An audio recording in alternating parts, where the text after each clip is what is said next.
अस्सलामु अलैकुम। मैं ज़मीर अहमद अंसारी और आप देख रहे हैं जेड न्यूज़ फॉर यू। अर्ज यह है कि आपने अपने channel Z news for you को अभी तक सब्सक्राइब नहीं किया है तो सब्सक्राइब करें और साथ में दिए हुए बेल आइकन को भी दबाएं, जिससे हमारी आने वाली सभी वीडियोस के नोटिफिकेशन सबसे पहले आपको मिल सकें।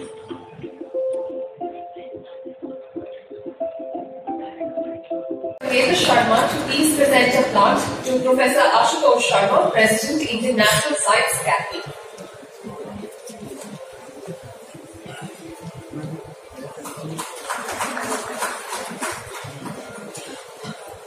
I would request Dr. Madhu Chitpara and Professor Rajita Kulkarni to please present a plant to Professor Dr. Pankaj Vittal, Secretary General, Association of Indian Universities.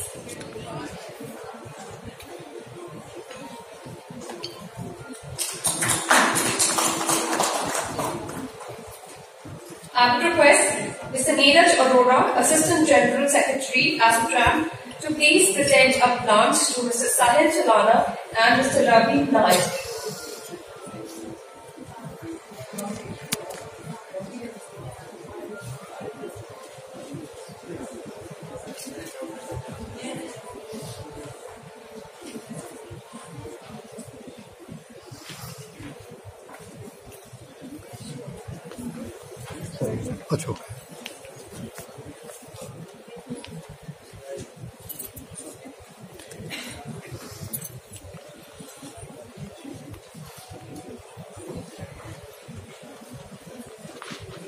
An investment in knowledge pays the best interest, said Benjamin Franklin.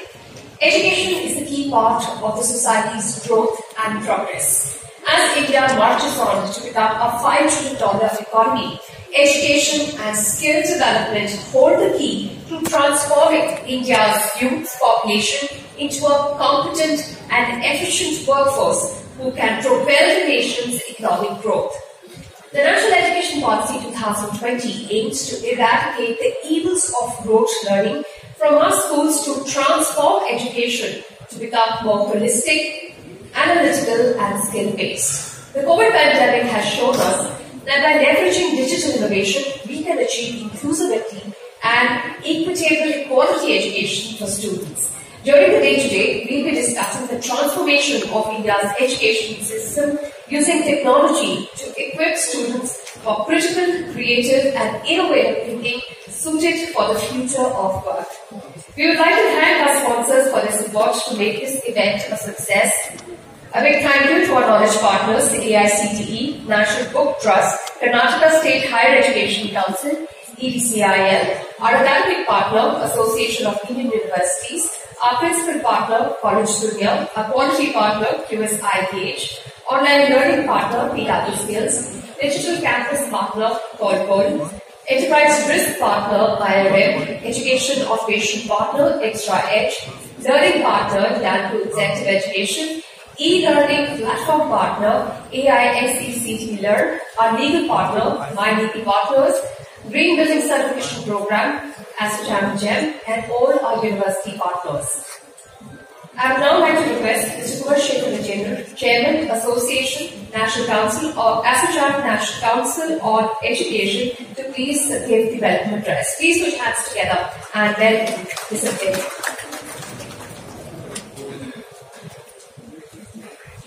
Good morning, everybody, and thank you for joining us today on this wonderful and very important and relevant International Education and Skill Summit. We are honored to have with us some of those who play very important role in policy making and in getting that policy executed. I am thankful to Dr. Vinay Sesbuddeji for being with us today as our guest of honor. Dr. Anil Sesbuddeji, Chairman NBA and NEC, for being with us today. Dr. Ashutosh Sharma, President, Indian National Science Academy, for being with us, my colleagues on the dais, of the dais. When we look at the topic of the day, 16th International Education Summit and Skill Development Summit, strengthening social fabric with value and ethical based education along with life skills, aligning with India's G20 education aspirations. It speaks about everything. It speaks about Indian ethos. It speaks about our aspirations. It speaks about our past when we were called Vishguru. And it speaks about the possibility and the effort we all are putting to become the Vishguru again. I am thankful to my colleagues in SOCHL for deciding on this topic, Neeraj, Deepak and the complete team for making it possible today. The importance of the summit, if we look at why this summit is important, we are talking about the future of work. As technology continues to change the job market, it is essential to ensure that our education system and skill development initiatives are aligned with the emerging demands of the future of the jobs, future of the market. We will be talking about values and ethics in education.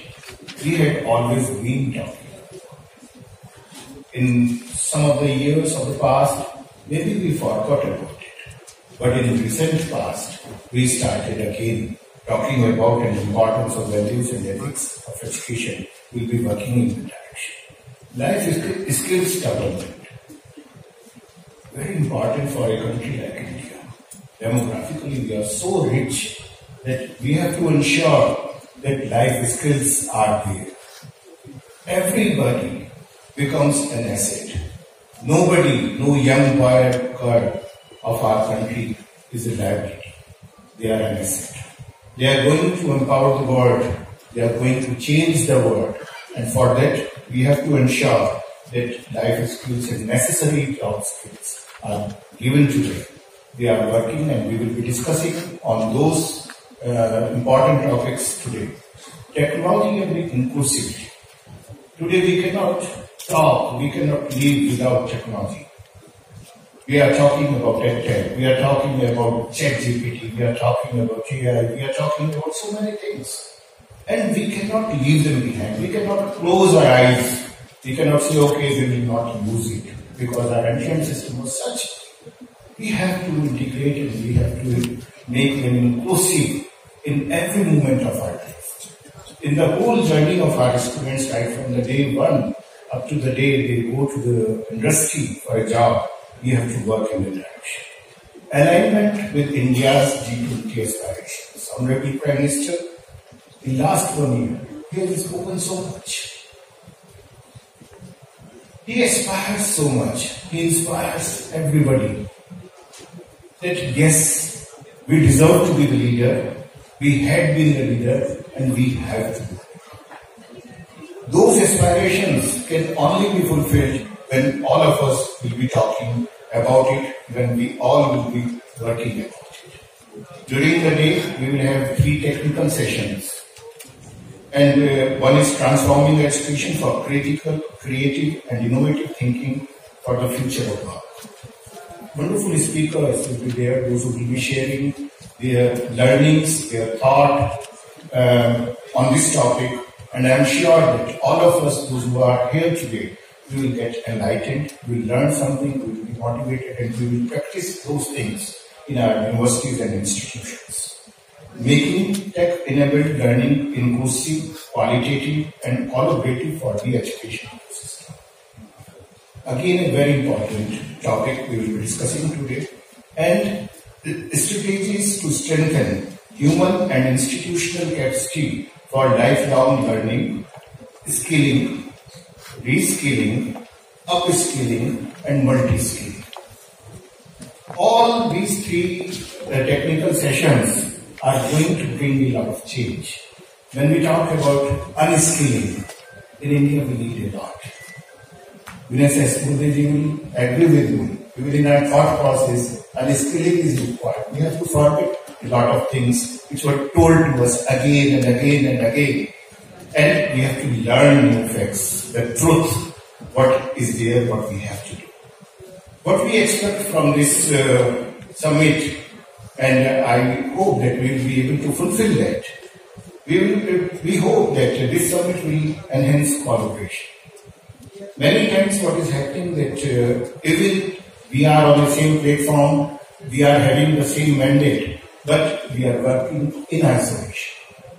We wish that in spite of looking for the universities from abroad, that they will come and they will teach us something. They will come, we will have some good practice from them. We have to learn from each other. We have 1100 plus universities, and every time I say, I have a conviction that every university must be having at least one good practice. So 1100 good practices are there in our own ecosystem. Just we have to come together. I am sure today we will be in position to enhance collaboration in between us. Adoption of innovative strategies, once we will know about them, definitely we will be in position to adopt them, to learn more from each other and do something. Identification of challenges and opportunities. In India, we talk about challenges more than talking about opportunities and possibilities. We wish that today, when we will be deliberating, discussing, debating, learning from the leaders, so definitely we will identify not only the challenge, but we will identify possibilities and opportunities also today. Development of roadmap for action. SOCHM National Education Council,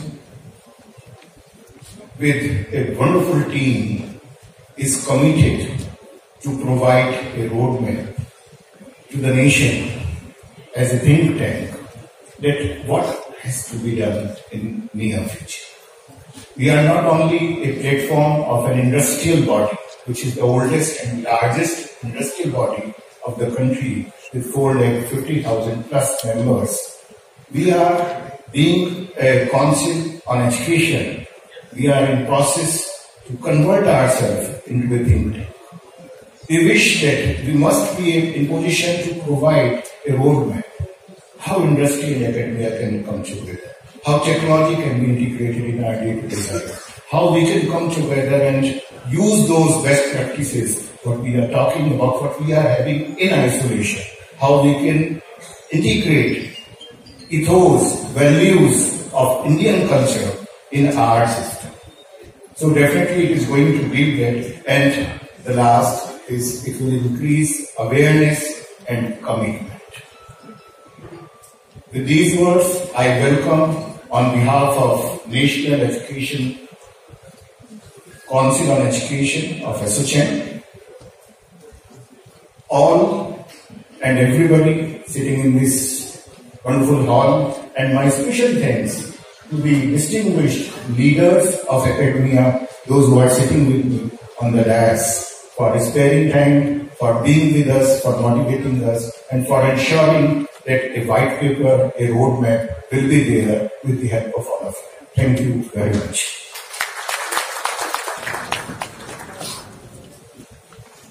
Thank you, sir. It's great to start off the conference on such an optimistic note. I would now like to request and invite Mr. Anil Sahasrabudhe, Chairman, Chairman of the National Education Task Force, to please address the audience. Chairman, Good morning, everyone. Namaskar. Dr. Vinay Sahasrabudhe, President of Indian Council for Cultural Relations, who is the guest of honor today. I have just included another Sahasrabudhe was not in the list. Then we have Madam Pankaj Mittal, Secretary General Association of Indian Universities. Again, my good friend Professor Ashutosh Sharma, President Indian National Science Academy. We have also our Goa Shekhar Vijayendra, who just now spoke about 16th International Education Summit. The idea behind that and what Ashutosh has been doing. Dr. Madhu Chitkara, the co-chair. Mr. Sahil Chalna, Mr. Ravindra Nair, Dr. Mahendra Sharma, Professor Rajita Kulkarni, and all the delegates who have come from different universities, some of them chancellors, vice chancellors, educationists, faculty members. A very good morning to all of you once again. And this topic which has been taken up, which is strengthening social fabric with values and ethics, which is an ethics-based education, along with life skills, is very, very prominently important in this particular respect, thanks to the national education policy which came back 3 years ago here in India. Dr. Kasturi Rangan, the architect of that, has mentioned about all of these issues in great detail. And we have been working hard on implementation of this national education policy 2020. The 3 topics chosen in this particular summit as well, they are all linked with all of them. Number 1, how we can create inclusive education, accessible education, which is both in the physical form as well as through an online form, so that we reach the unreached is a very important aspect which is going to be covered.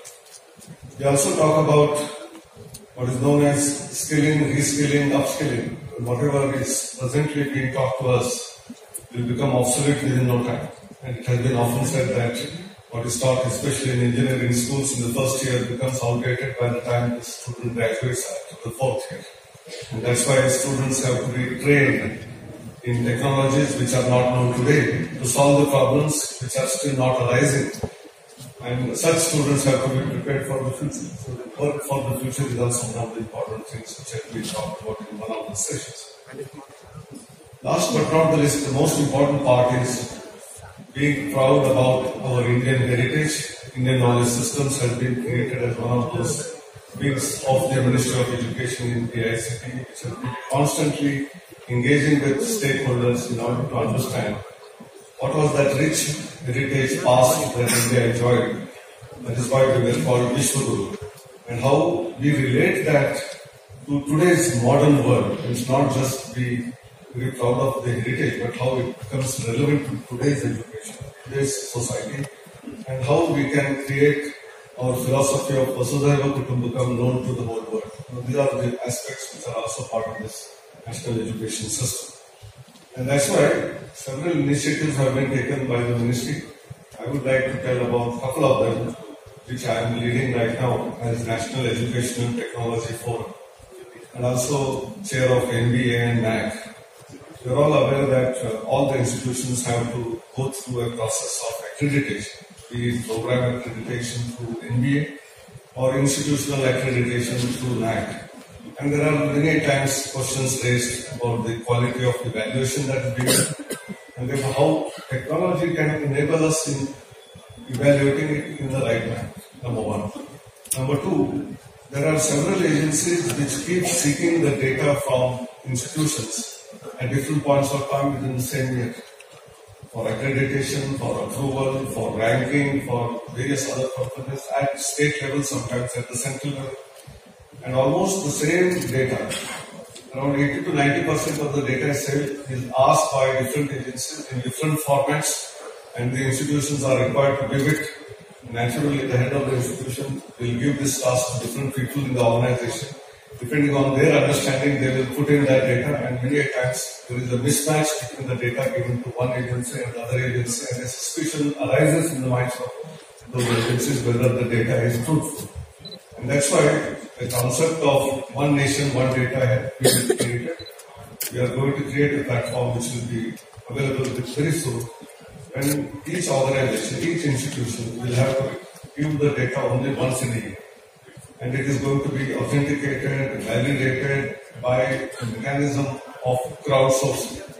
And therefore, any data which is fake data will be immediately tracked, and such organizations will be probably penalized. Therefore, more truthfulness in providing the data will come. The quantum of work that is involved in providing that data, same data being asked means that's a trouble to an organization will get reduced. That will also make ease of doing business much better in terms of education sector. The next idea is about what are those common data which is required by all the institutions to be given. Is being considered by Dr. Radhakrishnan Committee, the former chairman of ISRO and the current chairman of Board of Governors of IIT Kanpur. That report is available on the website. We are seeking suggestions, comments, as well as consultations in order to improve on that draft, and the same thing will start getting implemented. The next important part, which we have been talking about in the last couple of years through the National Education Policy, is about the credit being earned through MOOC platform. 40% of the credits are allowed to be taken through the MOOC platform. And they have to be recorded in what is known as Academic Bank of Credits and National Academic Deposit. Many institutions have already become the member. Think of many students who are graduating today are getting accumulated. So there is a missing link, which is a co-relationship between whose degree is it or whose certificate is it. And therefore, another initiative which has been taken, a digital initiative, is Education Ecosystem Registry. That is also available on the website for getting feedback. And here is the case where unique identity of all people who are associated, all organizations who are associated, all entities who are associated will have a unique ID. Students will have a student unique ID backed by Aadhaar so that it is truly unique. You cannot have a duplicate ID in Aadhaar. Similarly, in the case of teachers, it would be Aadhaar as well as PAN card based on that, which is again unique. You will have the faculty ID. So the claim of a particular faculty being in a particular organization will get validated. We have similarly institutional IDs. Higher education have iShape. In the school education there is an UDICE ID. All of this will become part of the ecosystem where authentic information about individuals, whether it is students, which means learners, or teachers, or the faculty members, or even those who are contributing to education through startups or through big companies, they will also be registered through GST. Thereby, uniqueness is established in terms of registries. So there is a difference between databases and registries. These registries can speak to each other through APIs, and the information that is required can easily be available for other organizations when you require. That means a student who gets into school at the age of 3, you will get a registration on all the activities that the student does, be it in sports, culture, music, dance, drama, formal, informal education, all varieties of certificates will get accumulated in an individual, what we call Edu Locker. In the DigiLocker system, there will be an Edu Locker which will be created. And the entire journey of education, we are talking about lifelong learning in this, reskilling, all of that will be available as a CV of a candidate on this particular platform. I think so much so, there has been huge input in terms of digitization. The Honorable Prime Minister always talks about digital India. And this is true digital India. We have seen how we were effective during the COVID times in order to give the vaccination certificates. And today, through the mechanisms of EER, One Nation, One Data, the data will be authenticated, available for anyone to take it from any source from out of this through APIs. Thereby, students need not carry physical certificates, should not have the fear of losing some certificate when taking up a journey or somewhere. And this will be truly empowering, digitally empowerment of the entire education system. Last but not least, I will take a couple of sentences about an initiative which was undertaken in AICT in my previous decade, that of universal human values. This talks about values and ethics, and we found that the students and teachers, they have to be absolutely ethically strong, and for that, a very robust self-introspection based mechanism of what we call Universal Human Values program was established, and today many universities and colleges have adopted. Wherever this is adopted, our observation is that there are no problems in that institution. Even if there are problems and challenges, they are addressed by the stakeholders because they own the institution. They say that this is my institution and don't create problems. Therefore, this values is important not only for our country, but being Vishwaguru, we need to propagate it, promote it across the world. And G20 is an ideal platform which we have got this current year, and we are progressing in that direction. With these few words, I thank all of you for having patient listening. And since I have other meetings, Please excuse me when I go out from here. Thank you very much.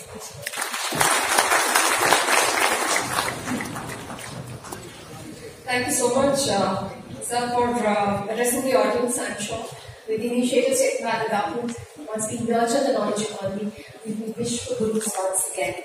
I would now like to request Dr. Madhu Chitkara, co-chair, Associate National Council on Education, to please address the audience.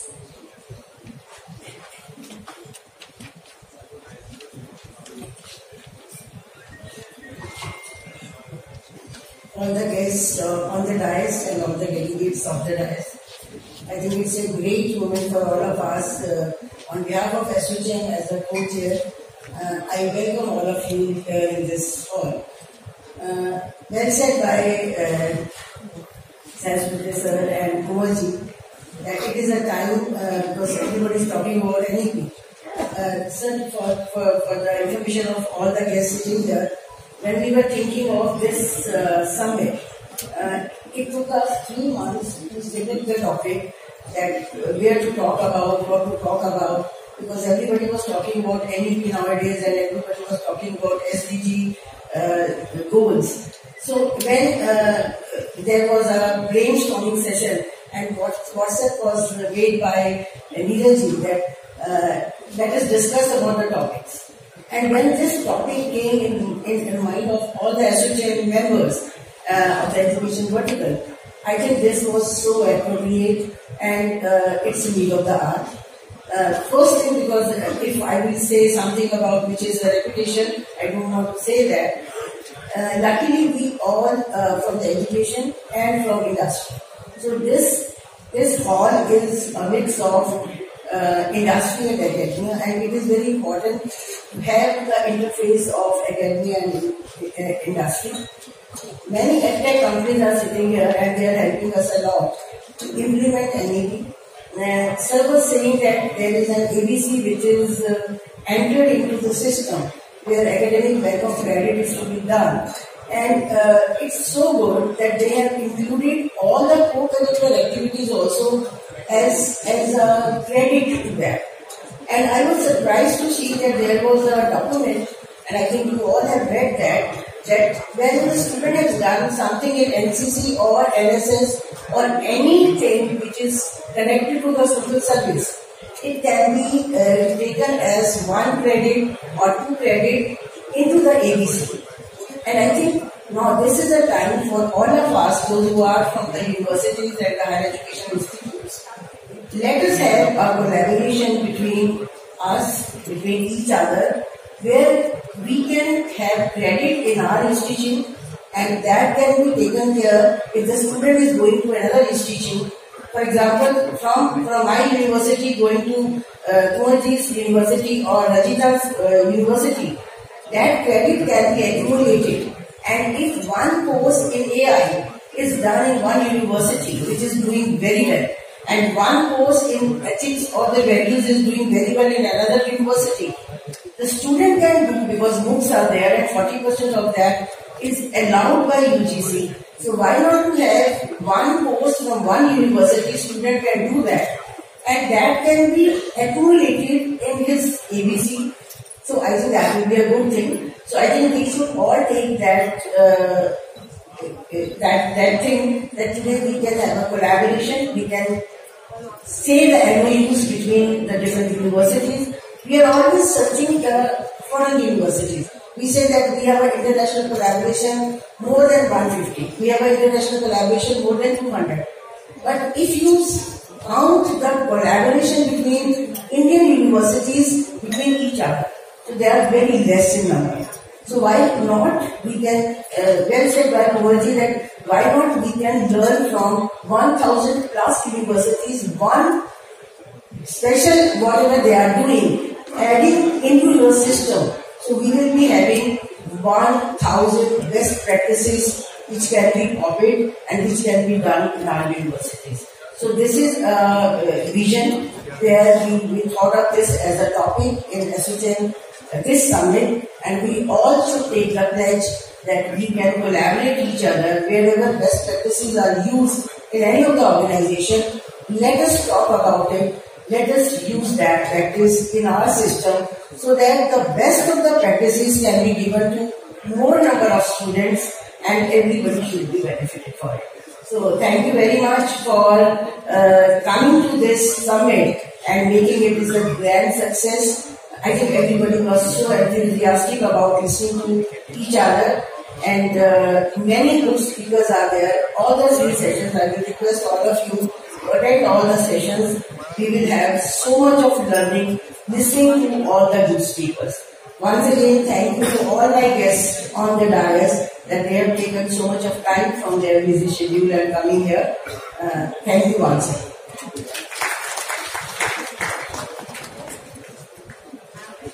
Thank you, ma'am.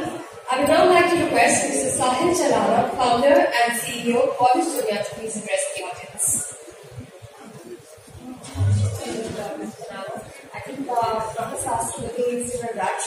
So before you go, I would request Mr. Kumar Shekhar Vijay to please present Dr. Sahasra with some momentum. Sir, those who give लेके जाएंगे sir.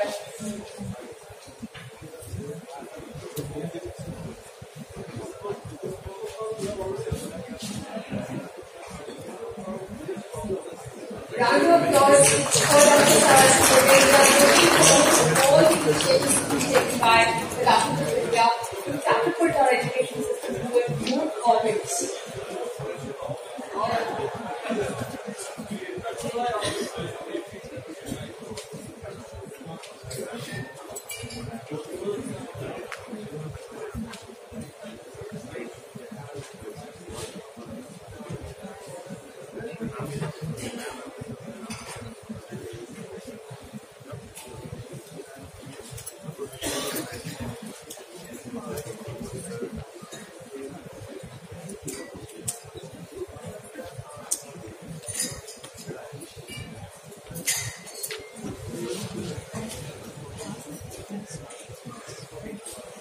Thank you so much. I would request Mr. Sahil Chalana to please address the audience.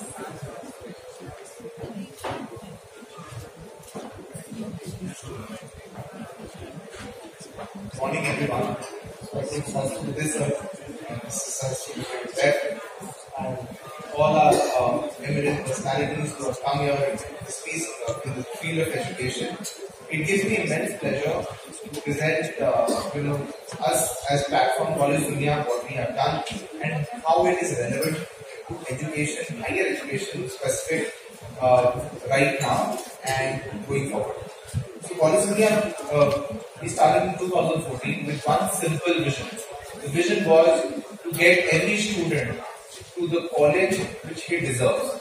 Whatever college he deserves, at the best price, he should be able to afford that college. But to attain this vision, what was the problem? The problem was a lot of colleges did not have transparent fee structures. There were no reviews to tell the fellow students from the current alumni and the student base what the college is like, how the placements like, how the reviews like, how the infrastructure like, faculty. So how do we achieve this vision? Simple. So just by pushing more students to get this data out. So now we have data about 1100 universities and 20,000 colleges. Now what has happened is that by 2019 we had become the largest college website by traffic according to SimilarWeb, which is an education platform. We are the #1 college search app on Google Play with 4.6 rating. This is, and as per data.ai, we are the #1 college app in the country. We are also that is not the biggest pleasure part. The biggest achievement to us looks like we are the largest review platform, because every review we write, which is there on the platform, is helping some other student find the best college which he deserves. It's we do more than 30 million traffic visitors every month. Obviously it's higher in the peak season. We affect more than 1 crore students who register with us. We send notifications about exams that they don't never miss notifications, the reviews. Now, why am I so proud of the review platform which we created? 2 instances. So one is there was a college in Tamil Nadu where it was not allowed for, they penalized the male students to talk to female students. Now we believe that this kind of a act by a certain college or a university impedes the development of the student. Because when you go to the corporate world, you are required to talk to each other. There was another case in which student had openly written in his review that I paid an extra management fees to get into the college and the amount was disclosed. We went really proud because of the transparency we are getting into the process. The next batch of students know actually that this is the fees they actually have to pay or the management fee. Now it's their choice, whether it's legal or not, they are not getting to it. But we are affecting more than 1 crore students every year who are looking for students. That is what is important. I'll not take much of your time. Just to tell you 2 of the initiatives which we've taken, which have been launched in the last 2 or 3 years. One is we have launched a government exams website called Prep, where we give free information about 200 odd exams to students across India. But we've also launched the cheapest UPSC training preparation course for poor students so that they can prepare for UPSC and state PSC exams in prep. We've also launched study abroad services where we cover more than 3,000 international universities that Indian students are looking for admissions. Interestingly, say 50% of our traffic is coming from all other countries who are looking for studies abroad like Nigeria, Pakistan, Bangladesh. Also, that we plan to do more than 1,000 visas in just the second or the third year of our operation in study abroad. It would not have been possible without the support of a lot of personalities here and about 1,500 colleges and universities who directly partner with us to deliver better experience for the students. So I thank each one of you and our partners for being with us, especially SOCHM for giving us the opportunity to present. Thank you.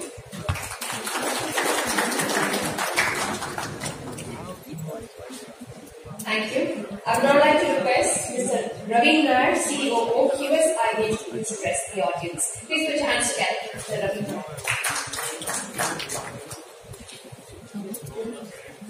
A very good morning, all the dignitaries on the desk, off the desk.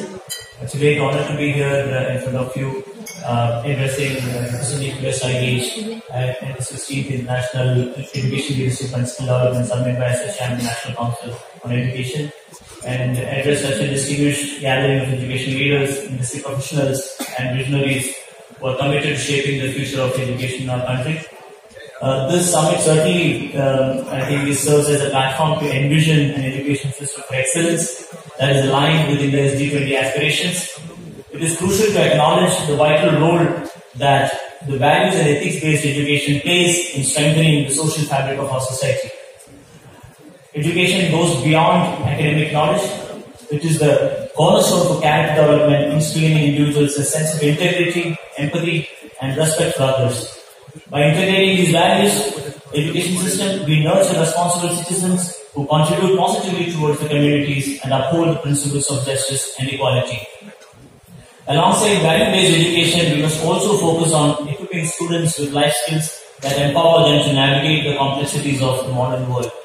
Together, these 2 pillars create a strong foundation upon which we can build an education system that prepares individuals for the future as societies face challenges and transformations. Ladies and gentlemen, we are living in an era where the world is changing rapidly, driven by technological advancements and shifting global dynamics. In order to prepare our students for the challenges of tomorrow, we must foster critical, creative, and innovative thinking. In a study conducted by the World Economic Forum, it was found that 60% children entering primary education today will ultimately work in job types that do not exist yet. Analytical thinking and creative thinking remain the most important skills for workforce in 2023, as they are considered core skills by companies, and this constitutes an average 9% of the core skills reported by companies. Employers estimate that 44% of workers' skills will be disrupted in the next 5 years.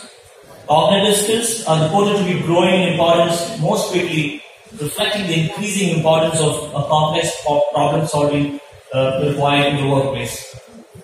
Surveyed businesses report that creative thinking is growing in importance more rapidly than analytical thinking. Education definitely should go beyond dissemination of knowledge and focus on developing cognitive and entrepreneurial skills.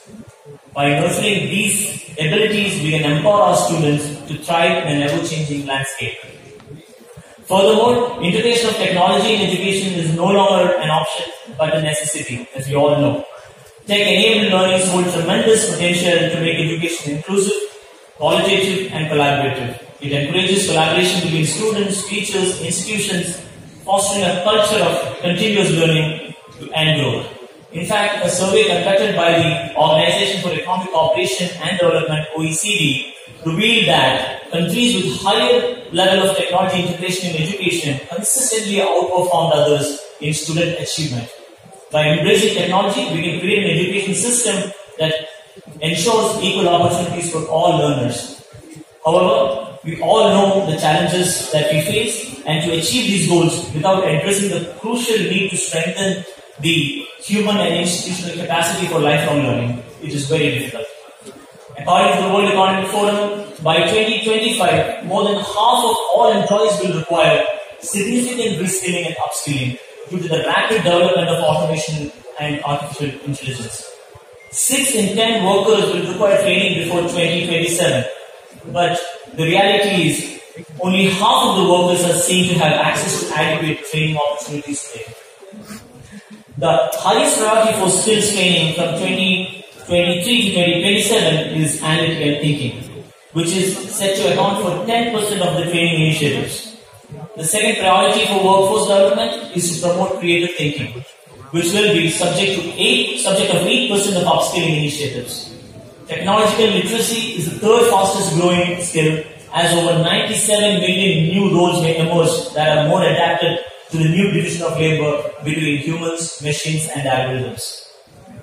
According to an extensive study, country-by-country analysis by Conferia consulting firm, the biggest issue is not that robots are taking all the jobs, it is that there aren't enough humans to take them.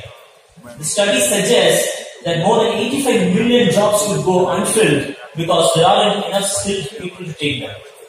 The rapid pace of change demands that we equip individuals with skills to adapt, reskill, upskill, and multi-skill. Therefore, it is our responsibility to provide the necessary resources, training, and support to the students and facilitate these processes. By investing in human capital, we can create a workforce that is agile, competent, and ready to meet the dynamic demands of the dynamic world. At QSIH, we are committed to these themes and actively contribute to their realization. As a quality partner to institutions, we assess and benchmark the quality of Indian higher education institutions by evaluating various parameters such as teaching and learning, research and innovation, employability, and infrastructure, and we provide institutions with insights and recommendations to enhance their educational offerings. Through our rating system, we encourage institutions to focus on critical, creative, and innovative thinking while also promoting inclusive and collaborative learning environments. Additionally, we support the development of lifelong learning initiatives and advocate for the importance of continuous skill development to meet the demands of the future job market.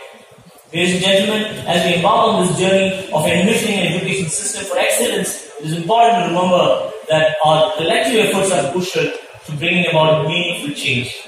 It is not enough to merely discuss, we must collaborate, innovate, and inspire one another to create an education system that prepares our students for the challenges and opportunities that lie ahead. Once again, my sincere gratitude to SHM for this opportunity, wonderful opportunity to be here and address all of you. And I'm sure we'll have insightful conversations and a productive collaboration that will shape the outcome of the summit. Let us strive for excellence, embrace innovation, and pave the way for a brighter future through education. Thanks so much. Thank you so much, Mr. Nair. I would now like to request Dr. Mahendra Sharma, Co-Chair, ASSOCHAM National Council on Education and Pro-Chancellor and Director General, Nalanda University, to please address the audience. Thank you, madam. Good morning, everyone. We are really delighted to be in the company of esteemed dignitaries on the dais, and we could hear the opening remark of Shankar Vidyaji, the chairman of the National Council of Education. Sir aptly talked about the theme, and he touched about points, the relevance of the 16th International Education Summit and Skill Development Summit that we are witnessing right now. And it's a 360 degree, as rightly said, it's a 360 degree coverage of what we are witnessing. And I remember our Honorable Prime Minister, and he said, "Mana ke andhera रहना है, दिया जलाना कहाँ मना है." So it's very important that the lamp is lightened in every facet. India as a country is known. We use the word Vishwa Guru. And the importance is, Guru does not aspire to be a leader. Guru aspires to motivate, to enlighten, to lead. And when you talk about becoming Vishwa Guru, we are talking about becoming the path which everybody can emulate. So there is no hegemony, there is no aspiration from not allowing others to call. Let the world call. We can bring models that will inspire everyone. The world over, the education is under transformation. People are talking about technology, everybody is talking about AI. Sir rightly touched about all those points. Industry 4.0 leading to education 4.0. And it's like man and machine, they are talking. So if you are talking about machine, you have to talk about man. So if their integration is happening, that integration has to be. So there's a lot which will be talked during the day. And while we were listening to Anil Sahasrabudhe sir, in many ways he is a true guru. He has given, like Honorable Prime Minister says, Fit India. When he was chairman of AICTE, he made engineering education and technical education fit education. So he made us do yoga, he made us do everything. He opened up all the thought processes, revolution that he has created. And while he is giving leadership to NAC and NBA, we know he is thinking as the one who is the creator of that accreditation process. So it's one you think as the assessor, but when you think as an assessee, the policy changes dramatically. And that's the thought process that is trying to do. We are really fortunate that we will be listening to Dr. Pankaj Mittal Madam also. We have been hearing her on forums. She has also brought transformation in Association of Indian Universities. Madam, in Gujarat, we have benefited from you. So we know that you have trusted us. Recently, we hosted National Research Convention of the country under AIU's aegis. And she is a thought leader, and we will learn a lot from her. And we are really blessed that we are in the company of Dr. Vinay Sahasrabudhe, sir is President of Indian Council for Cultural Donation.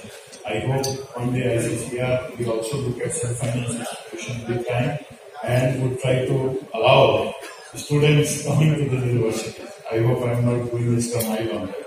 But we are really blessed. We are also in the company of several dignitaries here.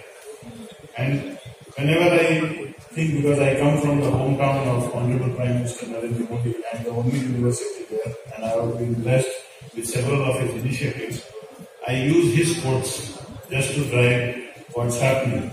So he said in the parliament, "Sabhi hain bheed mein, tum bhi chal sako, to chal." It was a Nida Fazli quote, and he took the entire thing. So when there is a transformation happening, every university, every institution has to think both inside and outside, do introspection, how and what meaningful way they can take the benefit of all the transformation that is happening around them, in terms of NEP, in terms of all the initiatives that are being brought.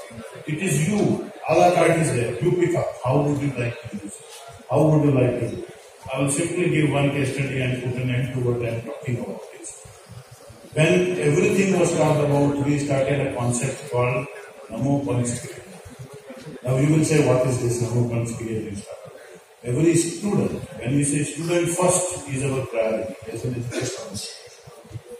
Every student in my university has to go 100 hours of training into how to cook.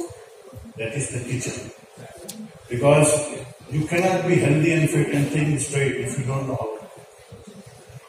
You have to spend 100 hours in garage. You use so many gadgets and you struggle with when you are facing problems. There are bugs, there are issues. You should know how to do plumbing. You should know how to do minor electrical jobs. You should know when a car fails what you should look at. When it is not working, then you call somebody. So it's garage. You have to go through it. You should know how to manage your time and money. Every student should know how to manage time and money. So that is the training it goes through. Design element is an inseparable part of your thought processes and the way you organize and the way you do things. So you spend 100 hours on design thinking. How do you implement it? And last but not the least, you have to have two hobbies. Every student should have two hobbies. One hobby on how you adopt one sport in your life. You should have a hobby in sports. That builds your character. And the second hobby, you must learn to play an instrument or you should participate in one cultural activity. And that's Panchakriya. Every student goes through that Panchakriya. And I have seen transformation. If you want, I can help you on that concept. It's a great concept. And that is, in true sense, what we are talking about is individual student success. And I hope by the end of the summit today, everybody would have taken certain points to talk about and to work on. With those words, I thank everyone for a patient hearing.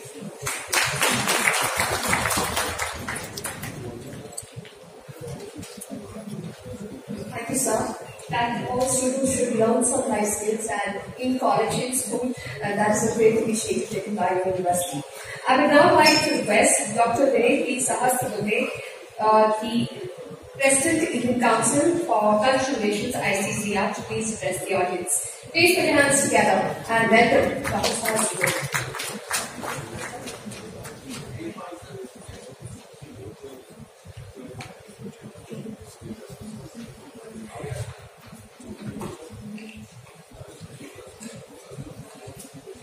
All the dignitaries on the dais.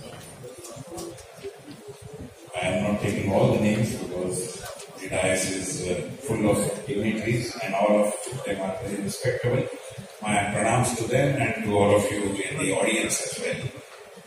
Because in a way you represent the quality orientation that many private universities are trying to do and struggling to add value in the education sector through their efforts. So, my greetings and pranams to all of you.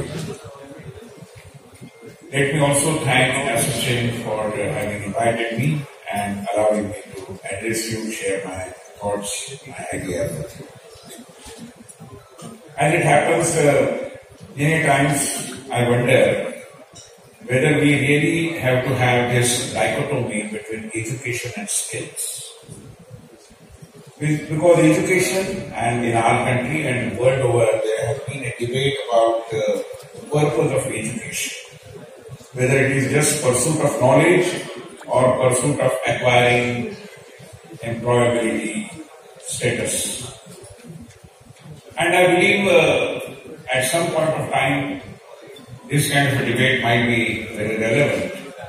Today, I think education and skill are two sides of the same coin. Because mere education, simply pursuing knowledge, although it is important, it is not enough. And simply talking about skills, again, it is very productive. But perhaps it may not bring about the gravitas that any individual requires in his life. And therefore, knowledge and skill, I believe, require to go hand in hand. Basically, what is perhaps required in today's situation, and I'm sure many private universities must have already applied their mind and doing something, which is how do we recognize the skills acquired by many of our children, many of the people in rural areas, urban areas as well, who are traditionally into a particular vocation. Because these traditional artisans, if I may categorize them, do acquire skills which have come to them because of generations in their family have been pursuing that. Let it be a person who is into, who might be a carpenter, might be a goldsmith, might be doing some similar such things. But then the skills acquired, because the family requires that the next generation also engages in the same profession, so as to have the tradition continue. And rightly so, because the efforts that have been put in by the earlier generations are priceless, invaluable. And therefore there is a natural desire, whether it is a farmer, whether it is an artisan, whether it is an artist, or whether even it is a doctor. So it continues. But unlike a doctor, a village artisan or a farmer acquires these skills which are hardly recognized. People who have a little experience of rural life would agree with me that milking a cow or buffalo also requires skill. It's not an easy thing. Startup शुरू करना है, बड़ा अच्छा लगता है, fashionable भी हो गया है. अगर without being a good employee, you cannot be a good employee. और उसको ये पता ही नहीं है कि कितने पापड़ भेजने पड़ते हैं नौकरी में. पहले तो नौकरी पाने के लिए और नौकरी में टिके रहे, वो कल्पना ही नहीं है. और एकदम से वो एम्प्लॉयर का रोल निभाने की कोशिश करते हैं, तो समस्याएं तो आनी है. तो आई वुड सजेस्ट कि इस तरीके का काउंसलिंग भी हमारे छात्र युवाओं को बहुत ज्यादा जरूरी है, जिसके कारण हमारे स्किल डेवलपमेंट के प्रयास अंततोगत्वा फाइनली प्रोडक्टिव होना, रिजल्ट ओरिएंटेशन होना, इसकी ओर शायद हम बढ़ पाएंगे. कई बार विषय ये भी आता है और यहाँ पर भी चर्चा होती है फॉरेन स्टूडेंट्स के बारे में. तो फॉरेन स्टूडेंट्स भारत में आए, इसके लिए सब लोगों ने कोशिश करनी चाहिए, इसमें कोई दो राय नहीं. Indian council for cultural innovation on its own is contributing its might in this mission. But this is again a subject on which we all would require to have a collective opinion making and adoption of a policy. 3 years before, Indian Council for Cultural Relations organized a 2-day conference, Destination India, and we have submitted a comprehensive report giving all kinds of suggestions and recommendations to the government. Because this public-private dichotomy is also required to be revisited if we have to really make India, as envisioned by Honorable Prime Minister, the global hub of higher education. और जब हम global hub of higher education की बात करते हैं, institute की setup हमारे पाठ्यक्रम में तो सारा विषय है ही, मगर एक बिंदु इंस्टीट्यूट में आएगा कि what is the value Indian educational institutions are capable of adding to my personality.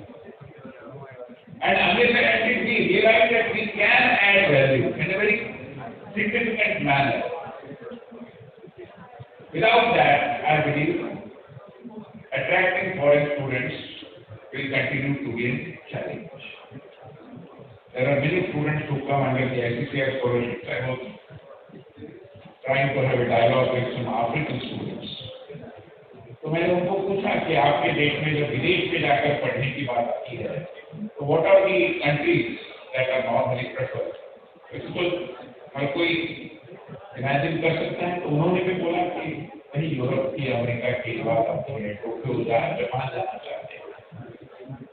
तो मैंने पूछा भारत में क्यों नहीं आना चाहिए, तो उसका कहना था कि भारत में युवा में काम. ये बात सही है. And I am happy to share with you that Indian Council for Cultural Relations, being conscious of this, we are trying to use the goodwill that we as a country have earned through these students who are coming from developing countries, from Africa, from Southeast Asia, from Central Asia. And we have now decided to embark upon a project called Culture Connect. ये छात्र जब यहाँ से वापस जाएंगे इस साल से, तो we will have them some kind of an exposure, some interaction with the officials of Ayush Ministry, the Khadi and Village Ministry Commission, and the India Tourism Development Corporation. And they have agreed to give some assignment to these students coming from Uganda, Malawi, maybe Tanzania, Kenya, South Africa, Indonesia, Malaysia, all these countries. So that in their country they can promote Ayush, they can promote Ayurvedic medicine, they can promote Khadi, and they can also promote India tourism. Likewise, if we are able to kind of link our progress of imparting value-added education to the students coming from abroad and their aspiration to seek good jobs, if we can work on these kinds of ideas, I'm sure we will be able to face these challenges as well. But beyond this, there are so many things in our culture which these students certainly can look at as a very unique value addition. Bharat में आकर पढ़ना यानी यहाँ की संस्कृति के बारे में पढ़ना, भारत की जो एक नेशनल फिलॉसफी है एकम सत विप्रा बहुधा तदंती, इसको समझना, भारत में जो रिलेशनशिप पैटर्न है पूरे विश्व में आज रिलेशनशिप एक सबसे बड़ी समस्या हो रही है। परिवार व्यवस्था चरमराती दिखाई देती है और भारत में ऐसा नहीं कि भारत इन चुनौतियों से परे है, but then there are efforts and there are certain things in our culture which keep us together. So what are these things? We need to decipher and tell them. Individualism की बात आती है, अल्ट्रा इंडिविजुअलिज्म, अल्ट्रा कलेक्टिविज्म, हम तो balance के लिए मशहूर हो गए। ये सारी चीजें आइडेंटिटी की बात आती है। Most of the global problems today I believe are because of the weird ideas of supremacy. ये जो युद्ध चल रहे हैं क्या के लिए चल रहे हैं? सुप्रीमेसी के लिए।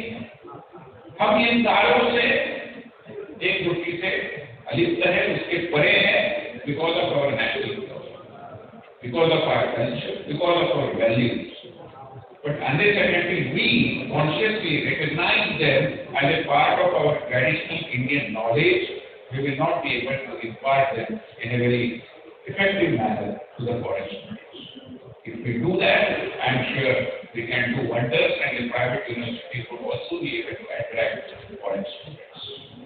Already there are private universities who are dealing with foreign students. They are coming in good number, and they are also opening their campuses abroad. In fact, ICTR is actively considering whether such campuses could be converted into informal cultural centers of India abroad. Why not? Let us join hands. Let us work together. तो बहुत सारी संभावनाएं हैं। अंत में मैं केवल इतना ही कहूँगा कि हमारे पास हमारी अवस्था कभी कभी वो कस्तूरी भूख जैसी कि हमें ही पता नहीं कि हमारे पास कितनी संपदा है, कितनी शक्ति है, कितना सामर्थ्य है। और मैं एक अनुभव बताकर मेरी अपनी वाणी को विराम दूंगा। This is the story of a young teacher, a friend of mine who used to earlier work as a teacher in the higher schools over here, and later on he migrated to US and started working there after getting requisite qualifications. He started working as a teacher in a high school over there. So when I visited him, we discussed what is the difference between Indian school education and foreign school education, and there were a number of points which we discussed. There are also very good things happening, not that we only do the right thing. They are also doing, they are also experimenting. And there requires to be an exchange kind of. But he narrated one particular incident which made me feel that Indian teachers as well can contribute significantly in the education system abroad. He told me that once he came across a student in class 12 who used to sit right on the third or fourth desk in his classroom at 11 o'clock in the morning, and suddenly he found that the student keeps on dozing off every morning when he comes to the class. So our Indian teacher was a little perplexed. He went right up to his desk, tried to wake him up. He used to wake up also, but then again he used to fall asleep. 3-4 दिन हो गए, 5वें दिन थोड़ा कड़ाई से हमारे शिक्षक ने उसको उठाया, बगैर कुछ कहते हुए, मगर उसको मैसेज तो मिल गया। तो स्टूडेंट अपने डेस्क पर खड़ा होकर बोला, "Sir, I have to say something." Teacher said, "Okay." He said, "Sir, you are the teacher. You have a right to teach us. But to listen to a lecture or not is a question of my life. So please don't disturb." All said and done. उसका मतलब ये था कि मुझे सोने दीजिए, धमकियाँ लेते रहने दीजिए, प्लीज मुझे डिस्टर्ब मत करिए, मैं आपको थोड़ा करता हूँ। So our Indian teacher was kind of taken aback by this kind of a blunt response.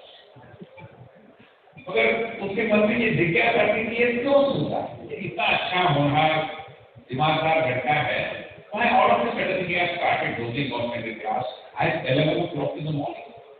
So he wanted to have a dialogue with him, but the student was not yielding.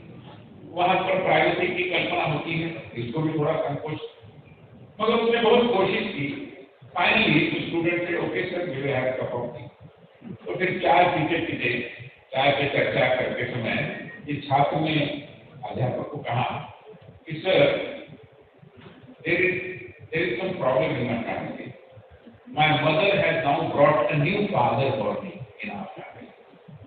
So this new father now doesn't want me to be a part of the group. So he has been pressing me that I should find a studio apartment or some hostel accommodation and shift myself over there. After so many trials, finally I have said, okay, I will move out, maybe 3 months time. But I don't have money, neither is my father nor my mother going to give me any resources. So I have to work. And I have started working in a McDonald's shop between 10 in the night and 3 in the morning. By the time I come home and go to bed, it is 4 o'clock in the morning. So naturally, it is humanly impossible for me to remain awake at 11 o'clock when I come to your class. But the student finally said, "Sir, because you have come from India, you wanted to go to the root cause of my problem. No American teacher would ever do this. This is the value addition because of the sanskar, because of the relationship dynamics that we all have grown with, that we can perhaps make a big difference." So my urge to the associate and all those associated over here is to think about whether we can go beyond skills and try to combine our skill education with some kind of a more profound, more practical value education as well. Thank you very much.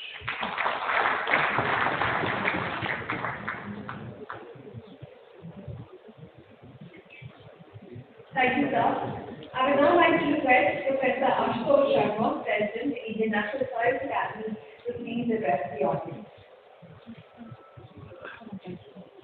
Thank you. I understand we are running a little bit late. So there are two ways to talk about things, the Upanishadic way and Mahabharatic way. So I'll do the Upanishadic way, very quickly get to the point and say what is it that we are talking about education here, very basic subject. Indeed, and I'm very happy that SOCHM is talking about education, when it is actually an industry body. And so what could be the relation between industry and education? Indeed, they are closely related. Ever since the days of industrial revolution, education largely is determined by industrial needs. And it's not just the content of education, but also the style, the model of education is determined by what is it that the society needs in terms of skills, in terms of the requirements of growth, especially in terms of science, technology, and so on. The question we are looking at here is about the social fabric with values and ethics with education and life skills. So the first question you can ask is, well, why do we need to connect education with ethics, with all of those things? A very simple thing, a very simple answer to that. If you were to look at the challenges, even of industry of the future, if you were to look at the challenges and opportunities of the society, these are the problems which cannot be resolved with the kind of education that we have today. They cannot be addressed by the silos of education that have been created.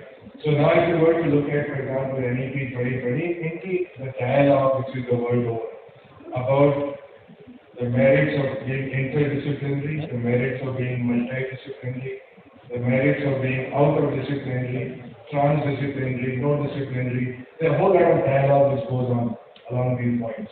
The whole point is like this. The whole concept of being interdisciplinary and multidisciplinary is in fact an oxymoron. The disciplines were created because of a need which was felt at a particular point. They are not something written on stone, they are not 10 commandments, and nothing like that. So point is, first we fragmented education in 1,000 different ways, and now you say, look, these fragments cannot solve my problems. So what would solve my problem is to reassemble these pieces. But reassembling piece which has been broken is so counter-anthropic that it just cannot be done very effectively. It's so easy to shatter something, but to put it back again in a meaningful way is very, very difficult task. And indeed, all of us educationists who work in that, we know how hard actually it is. So while people pay a lot of lip service to being interdisciplinary about solving problems in the education system that we are today, very difficult indeed. I often end up yelling with directors of IITs and stuff. They say we are all talking about being interdisciplinary, but here is a guy who has done a BTech in this, MTech in that, PhD in that, now hire him. They say no, but hiring is done by department. So how can we actually hire a guy who doesn't fit anywhere else? And in fact, if somebody had, let's say, MTech, BTech, and then doctor of philosophy, who would actually hire him in a study college, right? But okay, so the question is, why do we need to be interdisciplinary? Why do we need to connect social science, in particular humanities and social science, with other silos of knowledge, for example, science and technology, and so on. Now, if you were to look at the challenges of the future, what are the overarching challenges of the future, for which we have to be ready in terms of education, in terms of skills, in terms of the way we think about things. So, the first challenge, of course, is sustainable development. So can we say, look, is sustainable development a problem of science and technology? No, it is not. So while science and technology is certainly needed to address the problem of climate change, of environment, and so on, it is equally a problem of lifestyle, it's a problem of industry, it's a problem of society as a whole, and very many facets of that society as a whole. I often remember what somebody said, look, he said, look, with 30 years of doing good science, we thought that we would solve the problem of climate change, but he was wrong. It is actually a problem of greed. And so that it is not a silo of knowledge that would address the problem of greed. So what is it that would address it? Clearly, it is going to be something that comes out from a holistic way of thinking. It comes out from the way we live and the way we teach and everything. So Dr. Smith today said something about students and how do they learn and so on. This is a very compelling lesson. Oftentimes, students would come and say, I've been teaching IIT for about 33 years actually. I've seen many generations of students at least passing through IITs and say, how do they think about things? So, people would say, recently, They say, oh sir, I did this course online, so really, I don't know very much about it. Other people would say, oh, in that course, I had a bad teacher, so I didn't learn anything, right? And I then turn around and tell them actually bad teachers are good teachers. They say, why is that? He said, because they bring to you the importance of self-learning. And there is no other learning. Make no mistake about it. There is no learning other than self-learning in this world. And so people think that the job of education is that of teachers. They couldn't be more wrong. The job of learning is the student's problem. Totally.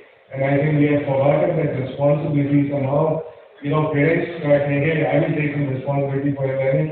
Teachers say, I will take some responsibility. Of course, they have responsibility. But somehow we distract from the fact that essentially the lifelong learning that we talk about is the student's responsibility. And education is not about the content of courses.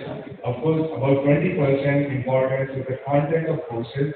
But it is the process of learning. Are we able to communicate that? Are we able to transmit about, look, when you would solve the problem next, and all these problems, overarching problems, for example, the rise of intelligent machines, Industry 4.0, Industry 5.0, beyond. Those are the overarching challenges. I won't have time to talk about it, but the fact is we have to reinvent every process of the mind and the society to match those challenges. So when you talk about any kind of solution, there are three ways of solving a problem, which in Hindi I call Jugaad, Handa, and Panda. Now, of course, we are missing a little bit of Panda in our education and everything that we do, because we are a little bit discovered, because education is about getting exams. Even is getting a job, getting exams is perfectly good, nothing against it. All of us have to do that. But the point is, do we have good dose of Panda, the disruptive way of doing things, the disruptive thinking, critical thinking, innovative thinking, whatever you call it? Are there opportunities for that in education system?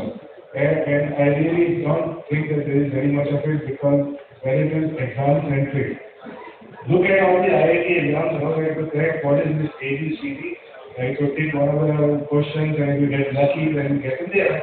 But there is no communication behind it. There is no process of thinking which is getting reflected about how to solve problems and so on. So, of course, there are practical aspects of education. There are practical aspects of running a university, but there are also philosophical aspects of education and running a university, and then doing a little bit of this, risk-taking and introducing new ideas and so on.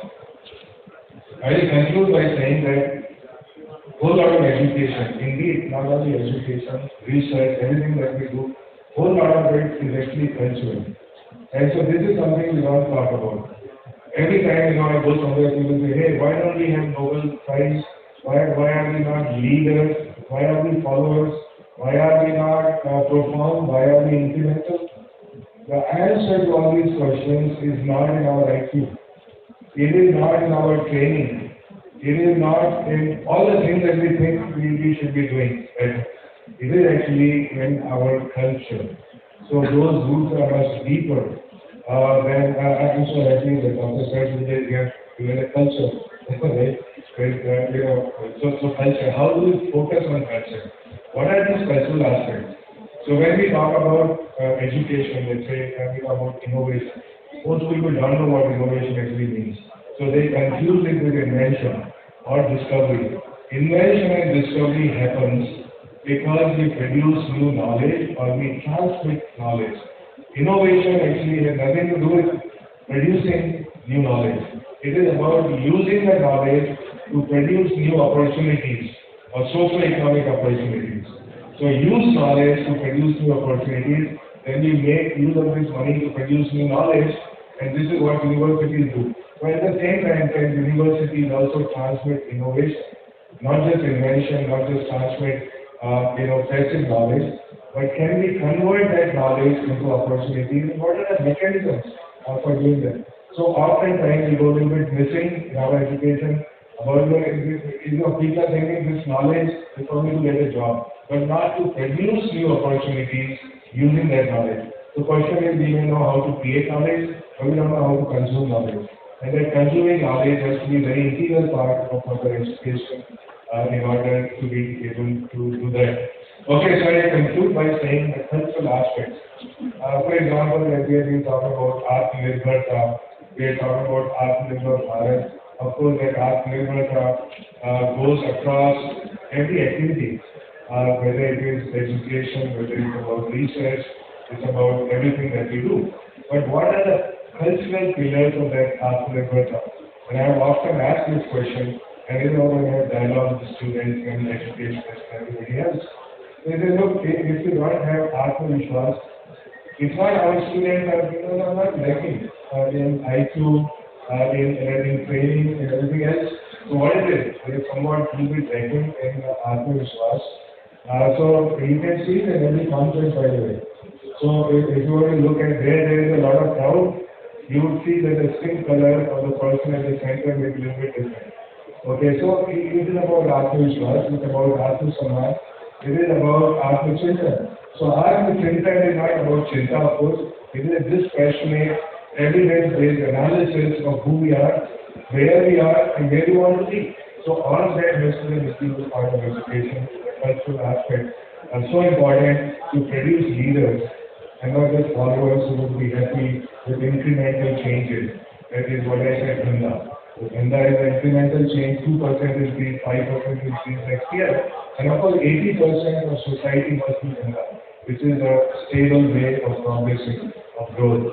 But 20% of it has to introduce Panga or disruptive changes, because the time for incremental changes is on faster.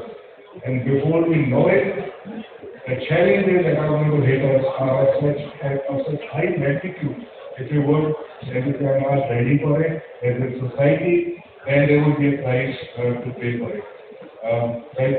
Okay, so I conclude here, and by also giving a little bit advertisement for S20, which is Science 20, which is part of G20, a vertical of G20. I chair the S20 aspect, and one of the themes that we want to look at in S20 that we are debating now is how to connect science to society and culture. This is a two-way dialogue. This is a continuing interaction, continuing stuff, how culture affects science and technology, and how science and technology shapes our culture. And there are so many important messages from there. So any of you got any ideas about this theme? Please write few lines about it, and if they are worthwhile, they can find a place in the policy paper that will come up to be signed by G20 countries about science and society and culture. Thank you very much.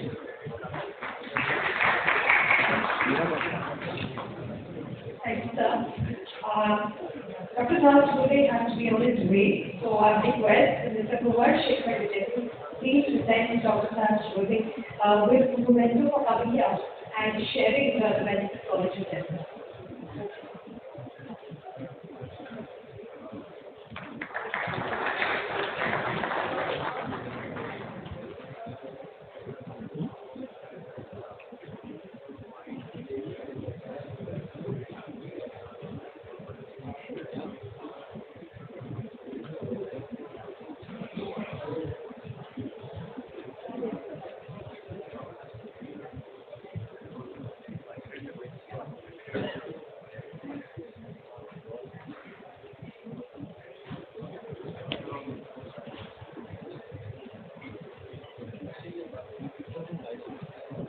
Thank you for your presence, Dr. Thomas. Thank you for enlightening everyone here with your knowledge and your wisdom. I would now like to request Professor Dr. Pankaj Sridhar, Secretary General Association of Indian Universities, to address the audience. Please put your hands together for Dr. Pankaj Sridhar.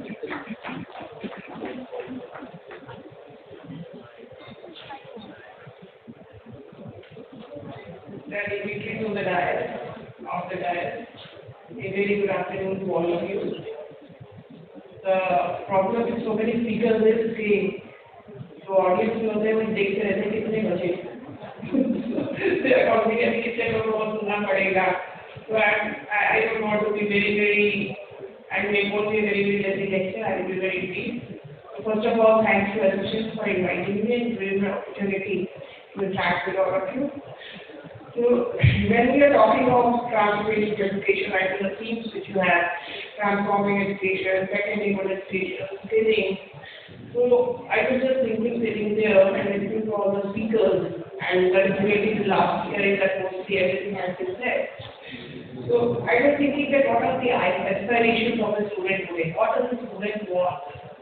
So, in my opinion, student wants to be innovative, he wants to be creative, he wants to explore new areas because the students are very smart today. Student wants to be a problem solver, he wants to find solutions to problems.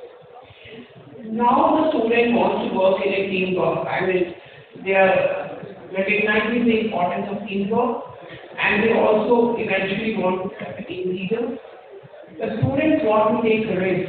They want to learn from their mistakes, progress further, be successful and rather be successful very, very fast. That is the aspiration of a student. Students want to be lifelong learners because everybody knows that now whatever you have learned something through colleges, universities, you cannot be with it forever. You have to be a continuous learner, lifelong learner. And topmost student wants to be a good human being. Every person wants to be a human being. Now, how to fulfill these aspirations of the student? And I feel that the answer lies in the national education policy. They are talking about the curriculum changes. They are talking about changing the pedagogy. They are talking about changing the way we assess and evaluate our students. So all these factors together will definitely address the aspirations of the students. And for addressing the aspirations, who is the person who has changed the most? Is it the student? It is the vice chancellor, it is the principal, it is the infrastructure, but in my opinion, the most important person in the life of the student who has to change is the teacher. The teacher has to change. Till now teachers were like information giving, like they were coming to the class, reading from the notes, telling something to the students going back at home and analyzing, explaining, listening, problem solving, but now it has to change. The students have so much of material, so many focus education resources there, so many MOOCs courses are there, so at times students know more than the teachers. So the teachers have to work like facilitators. They have to adopt flipped classroom model. In flipped classroom model, and if you want to adopt flipped classroom model, they themselves have to be either preparing the lectures themselves. That means training on how to be or preparing small videos of their lectures, and that's not very easy. I have been dealing with Swayam in UGC, like I might say it also the University National Mission. So we had started with project called Swayam, and there I did understand that there were actual teachers who were not able to face the camera. They used to say, I can teach the class, I cannot teach a camera, because in a class you are able to understand what is the feedback. I mean, the students are responding, even if they are not speaking, their body speaks. But in camera, nobody speaks. So how to teach a camera? That itself is a problem, that finding new resources, giving the links to the students, and then discussing in the class, in the fifth classroom model. So it is totally going to be a different scenario. Teachers will have to change. I do remember a dialogue which happened between me, Bo, and Rutherford. That is a favorite dialogue of mine, and I keep on repeating it in many conferences. I'm telling about the changing role of the teacher and the student. It says that there was a dialogue going on between these four and Rutherford. They had a relationship of student and teacher. And he said, okay, how will you find the height of the star using a barometer? Finding the height of the tower using a barometer. So the student says that what I will do is, I put the barometer like this, and put a mark here, but like this. I will be stairs of the tower, I will be putting these marks, and then height of the barometer, including number of marks, will use the height of the tower, and use the barometer, including the height of the tower. The teacher is very upset because I don't have that much of time to try to focus and keep on doing marking and then counting the marks. I don't have that much time. Give me a better answer. He says, sir, if you don't have time, so I slide the barometer with the thread, go to the top, stand the barometer, accidentally touch it, I take it back, then I put the thread to give him the height of the top. So we are not wasting time and we are using the parameter and giving the height of the car. He says, can't you give me a scientific answer? He says, okay sir, if you want a scientific answer, I use only a little bit of physics, which is school level physics. Because if you want a scientific answer, what I do is I go to the top of the building, take a stopwatch, throw the barometer. As soon as it touches the ground and breaks, I see the stopwatch how much time has elapsed. And I use the formula absolutely to plus half here. So as distance down, we can see has the tower. Now the teacher is very, very angry. He says, I want my parameter back. I don't want you to break it. He says, okay sir, if you want to use science, you don't want to use the break the barometer. So what I do is, on a sunny day, I put the barometer like this, I see the shadow. There I am using physics, there I am using mathematics. So I take the barometer, see the shadow, I see the tower, see the shadow of the car, use the ratio proportion, etc. And tell me the height of the car. So I have not broken the barometer and I have to find. So that teacher says, suppose it is not a sunny day then, there is no shadow, what will you do? He says, sir, if you don't understand any of these answers or you don't like any of these answers, I see the air pressure in the barometer is important. Go to the log, see the air pressure, and the difference in the air pressure will tell the height of the car. So the teacher says, if you knew this answer, why didn't you tell me in the beginning, sir? He says, I wanted to tell you, sir, there are 5 words here. So, this is the type of students which are studying in our university today. So, the teachers have to change a lot. We are talking of ABC, we are talking of academic type of credit. So, what will happen in academic type of credit? In academic type of credit, the students will be studying different courses from different universities and then stitching those courses together to get a degree either from a single university, they have done 50% of courses from that university, or from national university, they have done courses from various universities, not even 50% from a particular university. So now, when you talk about ABC and these type of degrees, what do you think that these courses will be very popular? Obviously, the first thing that the university has to start giving admission in courses. If you really want to implement ABC, the university has to start giving admission in courses, select the courses. I mean that BA has the 16 papers. So these 16 papers are 16 courses. Right now we give admission in the whole program, BA, BSc, BCom, BTech, BE, whatever. We don't give admission in individual papers, individual courses. First that has to start. But then even if it starts, which course will be more popular? Obviously, by the courses which are taught by the best teachers, not the courses which are in the best institutions. They can be good teachers in the bad institutions, they can be bad teachers in the good institutions.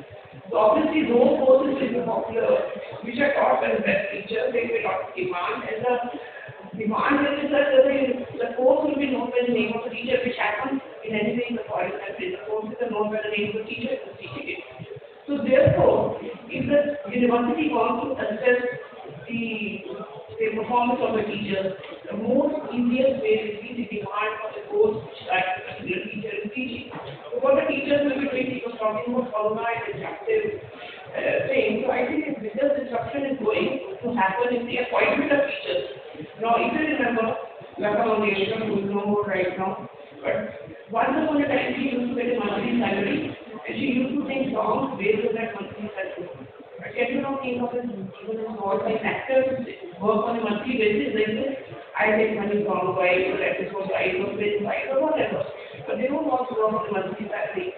Have you ever thought that can they ever engage lawyer on a monthly salary? No, they're taking money case wise, rather hearing wise. So no lawyer is prepared to work on a monthly salary. Similarly, teachers of future will refuse to work on a monthly salary. They say, given my course, right, I will be teaching in Western University. Why should I be sticking to one university? They can be teaching in Western University, and that is happening in foreign countries. It will come here also. So that's why I'm saying the most important component is teachers. They have to change in all possible ways, like the way they are employed, the way they teach, the way they are, like the pedagogy they are following, and similarly the way they assess and evaluate the students. We have seen that we have examination at the end of the semester. It was not possible during COVID, neither offline nor online. But again, we say that even this is not even the best way of assessing and evaluating the students. So there have to be multiple ways of assessing and evaluation. So therefore, my take today would be that for a teacher, please wake up. You have to change it all. If you don't change, the system is safe.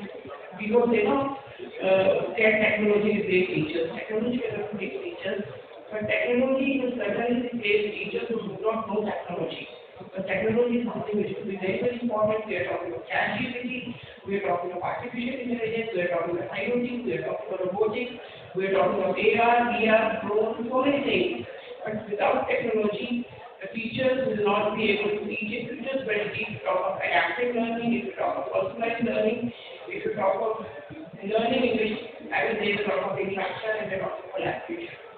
So with that, appeal to all the teachers, please change yourself, if you want to change the system, if you really want to be working not only monthly salary, but also for a time. Thank you very much. Thanks for the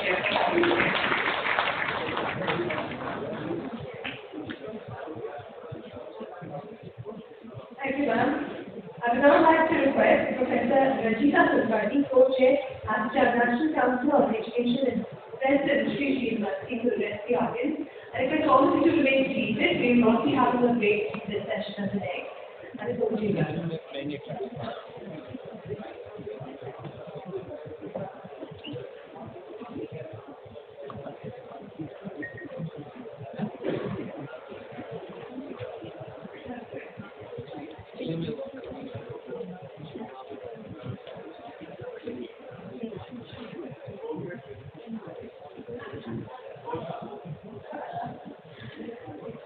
We started with good morning and now it's good afternoon. So my job was one of the toughest because I have to put the vote of thanks. So I can assure all the speakers who are on stage and the two guests who left that I made copious notes of what everybody spoke. I think it has been a very invigorating morning, a very thought-provoking morning, a very intense morning. I know we stretched to be on time, but I think the ideas were such. And in the spirit of concluding the session, I think it's worthwhile to just take a leaf out of what each speaker spoke as a concluding remark, and I made some highlights. So, Dr. Kuwar Vijayendra, Chairperson of the Assam National Education Council, thank you for setting the context for today of the technical session. And I think the comment that you made that everyone is an asset, I think is an important takeaway for us, especially connected to what Dr. Mittal concluded with the importance of understanding the students' aspirations and therefore the changing role of us as teachers to ensure that we are teaching the students who sometimes or many times know more than us. So that was the beginning and the concluding remark, very aptly sort of timed in.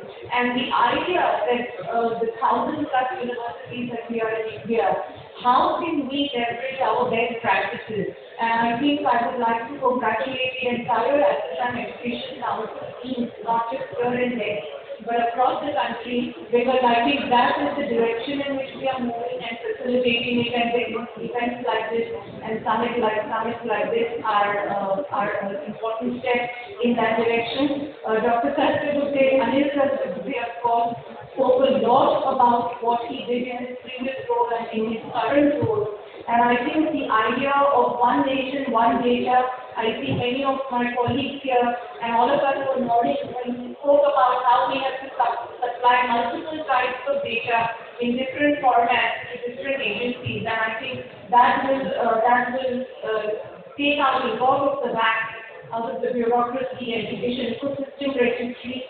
EduLocker as a part of DigiLocker, I think it's going to be a globally spoken about initiative, and the importance of human values, universal human values, which also ties in with the spirit and the theme of our conference. Dr. Chittara and Dr. Sharma, my colleague co-chairs of the Education Council, spoke about many other ideas and initiatives in their own universities.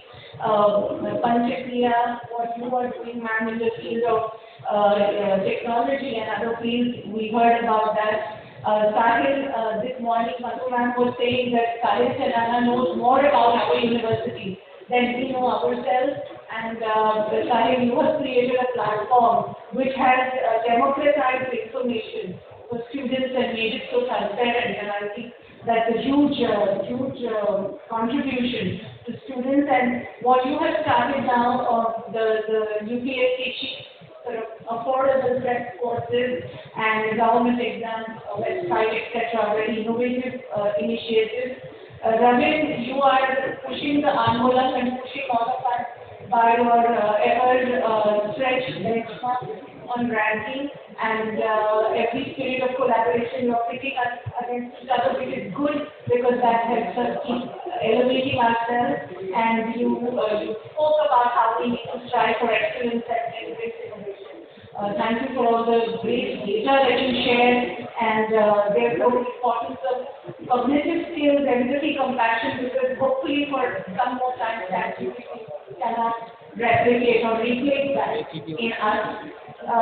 Dr. Vinay Sastry, of course, regaled us with a lot of great ideas. He spoke about 3 big thoughts, how we can recognize skills of urban rural vocations and see how those can be translated, transcribed, the idea of the community college and the importance of skill education with value education. I think the story of this teacher friend from US will stay with us for a long time.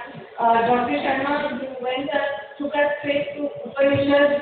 I think Jugaad, Dhanda, Panga are all parts of our daily life and we are all sort of navigating through that. And you brought in many important ideas, particularly the fact that the problems of the future cannot be solved by solutions of today. And I think that is why summits like this are very crucial on what we can do to come up with new ideas, innovation.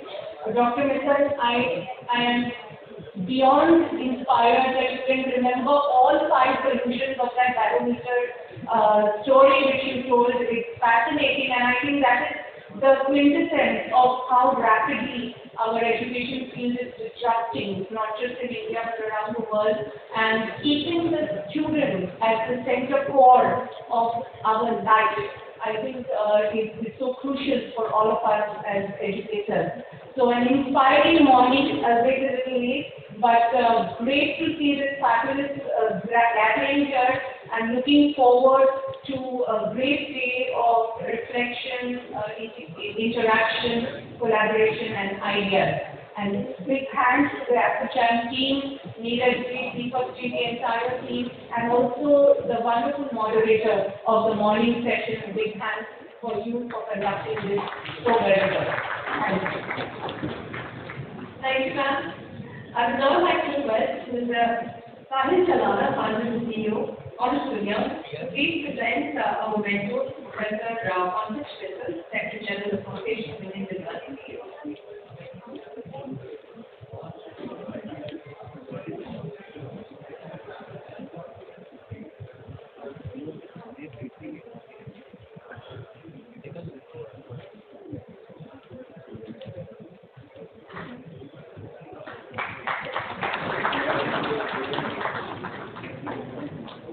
I would request Mr. Ravin Nair, CEO, QS please present memento to Professor Ashutosh Sharma, President, Indian National Science Academy.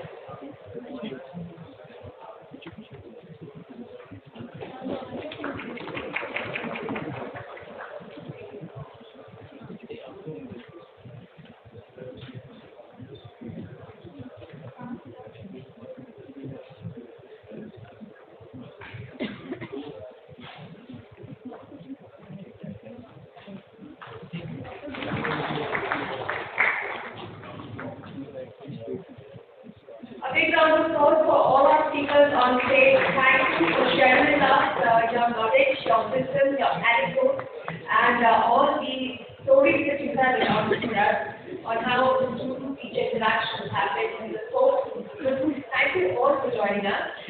We move on to our next session immediately. We are running behind time.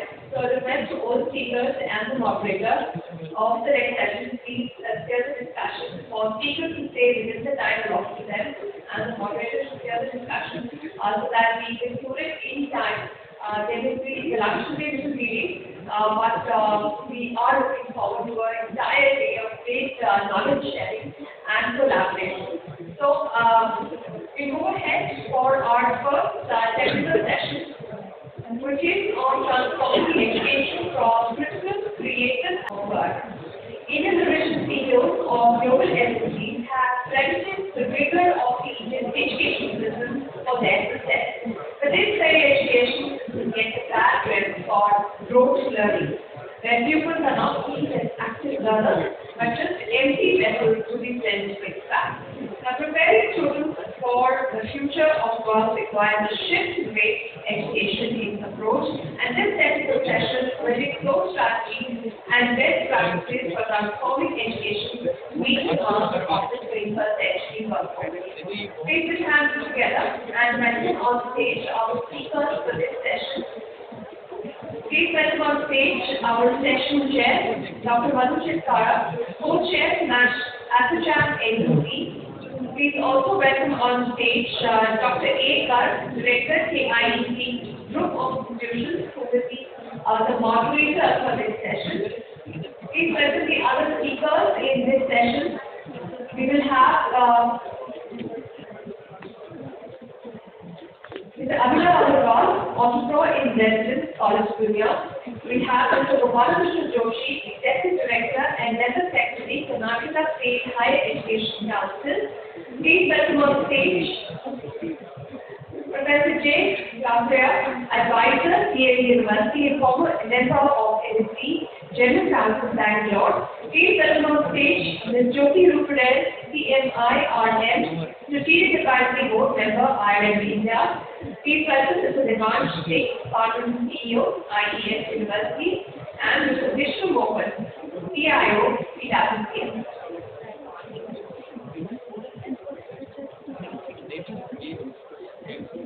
I request everybody who's gathered to the side of the stage, please move up and continue your interactions outside the hall. We'd like to continue with the sessions that we have lined up, and we have important deliberations coming up next in our next two sessions. I request all of you to please take your conversations outside the hall.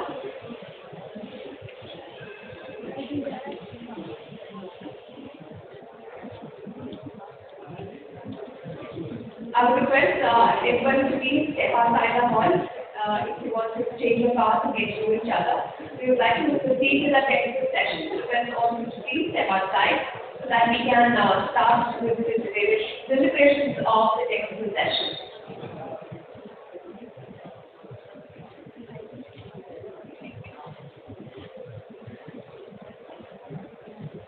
Right. At the outset, I would like to invite Dr. Madhu Chitkara, co-chair, ASSOCHAM NUC, to please give the session opening remarks. And we'll start with our session on transforming education for critical, creative, and innovative thinking for the future of work. Please put your hands together, Dr. Madhu Chitkara. Hello, good afternoon. I think we are not late, but very late, because we are one session, 1 o'clock it was lunch. So now we have, in one session we have covered 2 sessions, but we will try to be very crisp and very short, but we will get many good outcomes from this. The topic is, which is very near to my heart. It is preparing the students for the future of work. It requires a shift in the way education is approached, and the traditional method of teaching and learning must evolve to foster the development of critical thinking, creativity, and innovation. Now, if you think that when we were students, I think many of us when we were students, it was, I always say that it was a super method. So teacher was there, he or she was just giving the knowledge to the student, and we were not allowed to ask anything because he becomes the God for us. We can't ask, we can't question. Now that everything is changed, now the teacher is just a facilitator. He or she is just a mentor. And if you have gone through the Bloom's taxonomy, the Bloom's taxonomy, very lower thing is the knowledge. And I'm just going through the Bloom's taxonomy, and I think you all are using it. The second is that understand the things, that apply it, analyze it, evaluate and create. So our students have reached to the stage of creation. Dr. Pankaj Mittal was talking about that how the students are applying, and she was giving the example of barometer and how the height of that thing is to be taken here. So I think for that stage, we all facilitators have to understand that sometimes in a class they know better than us. And we have to understand that it is not now one-way interaction. It's not that teacher is teaching. So we have to understand that if I am teaching, whether they are learning or not. So side by side, the learning has to be there, and it is a tripolar process. So there is a teacher, there is a learner, and there is a society. So they are learning from the society, and during pandemic, it was a challenge for all of us, but it becomes an opportunity that we have learned so much. The technology is used. Within a week, everybody was using the technology, and sometimes they were knowing better than us, and we are learning the technology from them. So today's session, I think we will all talk about how all the systems have changed, how the teaching learning processes is to be changed, so that we should get a very outcome-based learning. Now, I'm giving the mic to Dr. Garg, so he will take all the proceedings further. Thank you. Thank you very much, Namaskar, and good afternoon to all of you once again on behalf of the session chair, Dr. Madhu Saraji, and all members of the panel. I very warmly welcome you for a very important discussion on transforming education for critical, creative, and innovative thinking. I think it's very, very important. The topic is so important. That is what I'm sure there's a lot of takeaways. Now, before I move forward, let me quickly introduce my esteemed panelists. Dr. Madhu Saraji, you are already aware. She is a co-chancellor at Tara University and co-chair SHM, National Education Council. Then we have Sri Gopalakrishna Joshi, Executive Director and Member Secretary, Karnataka State Higher Education Council. He is an experienced professor with demonstrated history of working in higher education, known for leadership and innovation in engineering education. Then we have Professor J. Kakariyaji, Director at DAV University, Jalandhar. She is an inspirational academic leader known for bringing changes in the school education. We have Mr. Devansh Singh. He is the founder and CEO of IAS University, Bhopal, a leader who is showing the light to youth from their school days. We have Ms. Jyoti Ruparelji. She is the certified IRM holder, Strategic Advisory Board member of IRM India, and a senior management professional with 23 years plus service in the enterprise in risk management. Also, we have Shri Vishnu Mohanji, Chief Information Officer, Physics Wala. He has worked extensively on web services and has a special interest in distributed systems. And finally, we have Sri Ajay Agarwalji. He is an entrepreneur in Residence College Dunia, a management professional with 6+ years of experience in various strategic program management. Now, I think the topic today is self-explanatory, but I just quickly like to remind you of the critical thinking and the creative and innovation thinking. These two words are very, very important. I think the critical thinking is, the student learning to develop an argument, and that subsequently use that information to solve problems. Similarly, creative and innovative thinking, it involves students learning to generate and apply new ideas and scientific concepts. Now, what I look at being in a higher education institution, that we need to create a student who can do the critical thinking and also creative and innovative thinking, because that is what is required in the industry. Industry, you have to have a curious mind, and you need to create something there. I think that is what the industry is looking for. You prepare the students not only for the project topic, you prepare them to solve the problem. And that's why the skills which are going to remain all the time are these skills: critical thinking, creative and innovative thinking. Now they say that the only skill that will be important, or that is important in this century, is the skill of learning new skills. And the skill of learning new skills will come only from critical thinking, creative and innovative thinking. I think that is what is very, very important for today, and I'm sure there will be some takeaways from this session from all the speakers. Before we start with the discussion, we now have the presentation today. So it's time to invite Abhinav.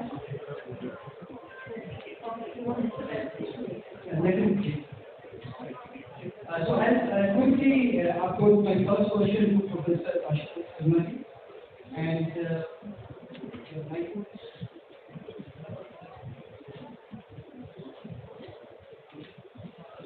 Gopalakrishnan Joshi, yes. So my first question is, since you've got a vast experience of Karnataka and the Karnataka state, which took up the implementation of national education policy very early, and you have initiated a number of initiatives toward improving quality of undergraduate education in the state.